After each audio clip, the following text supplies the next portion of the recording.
नमस्कार. आर न्यूजच्या गुरुवार दिनांक 12 जूनच्या बातमीपत्रात आपले मनपूर्वक स्वागत.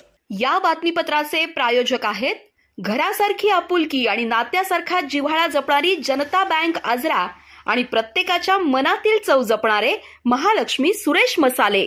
आजच्या बातमीपत्रात प्रथम पाहुयात गल्लीपासून ते दिल्लीपर्यंतच्या ताज्या घडामोडींचा धावता आढावा आणि स्थानिक बातम्यांमध्ये पाहुयात जंगमहट्टीत काजू खरेदीत फसवणुकीचा प्रयत्न उधळला.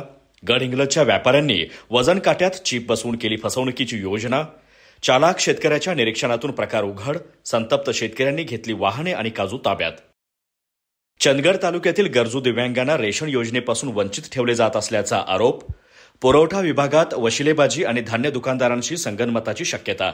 स्वावलंबी संस्थेचा इशारा. लाभ न दिल्यास माहितीच्या अधिकारात चौकशी.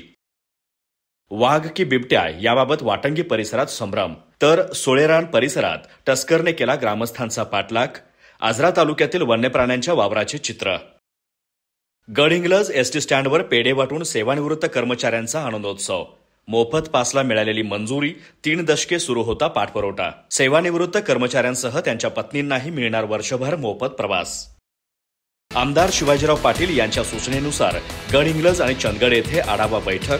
मुख्य कार्यकारी अधिकारी यश कार्तिकेयन यांच्या अध्यक्षतेखाली विकास कामांचा सखोल आढावा. आवास, जलजीवन, स्वच्छता आणि सौर योजनांबाबत स्पष्ट सूचना. संत सोपानकाका सुंदर माझी शाळा पुरस्कारांचे थाटात वितरण. सासवड येथे आमदार जयंत आसगावकर आणि संजय जगताप यांच्या हस्ते पुरस्कार प्रदान. मराठी शाळा टिकवण्यासाठी एकत्र येण्याचे आवाहन.